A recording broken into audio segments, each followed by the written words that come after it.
সুবোধের আরো সাগরেদের খোঁজে বেউর জেলকে এবার চিঠি সিআইডির। জেলে সুবোধকে জেরা করার সময় ঢুকে পড়েছিল 5 থেকে 6 জন বন্দী। জেরার সময় সুবোধ সিং এর নিরাপত্তার দায়িত্বে থাকার কথা বলে বন্দীরা। জেলেই কতটা দাপট সুবোধের জানতে জেলের ফুটেজ চাইল সিআইডি। আরো বিস্তারিত তথ্য আমাদের প্রতিনিধি পার্থপ্রতিম ঘোষের কাছ থেকে জানবো। পার্থ, যেমন তুমি জানো ইতিমধ্যে সুবোধ সিংকে বিহারের গ্যাংস্টারকে গ্রেপ্তার করে নিজেদের কাস্টাডিতে নিয়ে জিজ্ঞাসাবাদ চালাচ্ছেন তদন্তকারীরা। আজকে সিআইডির তরফ থেকে যেটা জানতে পারছি, তারা বেউর জেল পাটনার বেউর জেল কর্তৃপক্ষের নোটিশ পাঠিয়েছে এবং সেই নোটিশে বলা হয়েছে যে যেদিন সিআইডির অফিসিয়ালসরা তারা পাটনার বেউর জেলে গিয়েছিল এবং সেখানে গিয়ে সুবোধ সিংকে জেরা করছিল, সেই দিন যে ইন্টারোগেশন রুম, সেই রুমের বাইরে লাগানো সিসি ক্যামেরা ফুটেজ, সেই ফুটেজ কিন্তু চাওয়া হয়েছে। কারণ কি? কারণ হচ্ছে সিআইডি সূত্রে খবর যে সুবোধ সিং এর যে কতটা দাপট ছিল জেলে, যেদিন তদন্তকারীরা যান সেদিন গিয়ে এখানে স্পষ্টভাবে বুঝতে পারেন। কারণ সুবোধ সিংকে একা জেরা করতে চাইলেও সেই জেরা তারা করতে পারেননি। 5 থেকে 6 জন যারা অন্যান্য কেসে অভিযুক্ত বা কেউ আসামি রয়েছেন, তারা কিন্তু জোর করে সিআইডি যে রুমের মধ্যে জিজ্ঞাসাবাদ করছিল সেই রুমে ঢুকে পড়ে এবং তাদেরকে আটকাতে গেলে সিআইডি অফিসিয়ালদেরকে তারা জানায় যে তারা সুবোধ সিং এর নিরাপত্তার দায়িত্বে রয়েছেন, সিকিউরিটির দায়িত্বে রয়েছেন। অর্থাৎ একজন জেল বন্দী তার নিরাপত্তা দিচ্ছে নাকি অন্য অভিযুক্তরা এবং তাদের সামনেই সিআইডিকে জেরা করতে হয়। সুতরাং জেলের মধ্যে যারা যারা ঢুকেছিল সেই বিষয়ে একেবারে স্পষ্ট করে তদন্তকারীরা কিন্তু এই সিআইডি অফিসিয়ালরা বোঝাতে চাইছেন যে কতটা দাপট সুবোধ সিং এর জেলের মধ্যে ছিল। সেই জন্যই জেল কর্তৃপক্ষের কাছ থেকে, বেউর জেল কর্তৃপক্ষের কাছ থেকে কিন্তু তারা এই সিসি ক্যামেরা ফুটেজ সেটা চেয়ে পাঠিয়েছেন। ইতিমধ্যে সিআইডির তরফ থেকে বলা হচ্ছে সেই নোটিশ কিন্তু ইতিমধ্যে বেউর জেল কর্তৃপক্ষকে তারা পাঠিয়েছেন। অন্যদিকে সুবোধ সিংকে ইতিমধ্যে জিজ্ঞাসাবাদ এবং সেই জিজ্ঞাসাবাদ করতে গিয়ে বেশ কিছু তথ্য উঠে এসছে।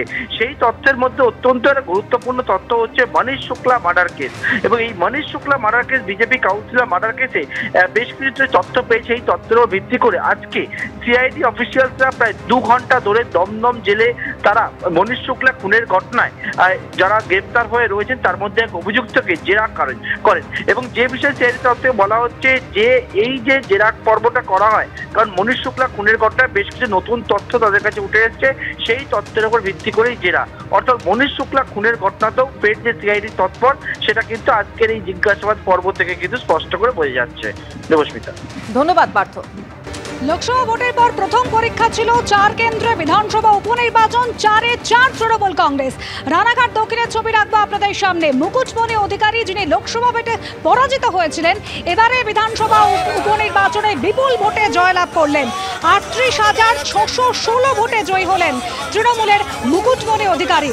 হারালেন বিজেপি প্রার্থী মনোজ কুমার বিশ্বাসকে। আর পরাজিত বিজেপি প্রার্থী তাকে লক্ষ্য করে জয় বাংলা স্লোগান তোলেন তৃণমূল কংগ্রেসের কর্মীরা।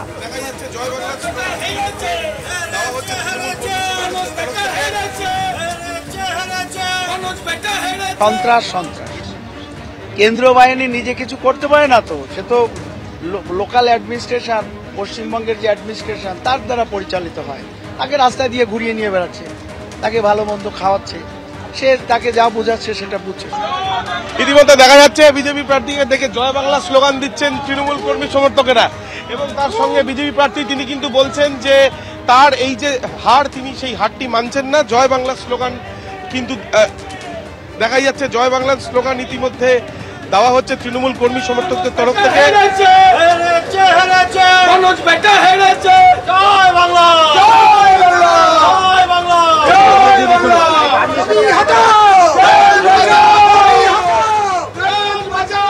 দেখা যাচ্ছে যে একদিকে যখন বিজেপি প্রার্থী তিনি বেরিয়ে আসছিলেন, তখন বিজেপি প্রার্থী একদিকে যাচ্ছেন, অন্যদিকে তৃণমূল কর্মী সমর্থকেরা তারা কিন্তু ইতিমধ্যে জয় বাংলা স্লোগান বা বিজেপি হাটাও স্লোগান দিচ্ছেন।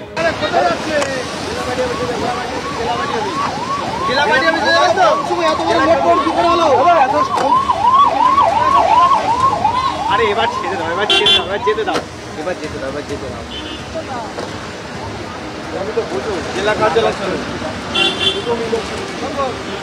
আসো।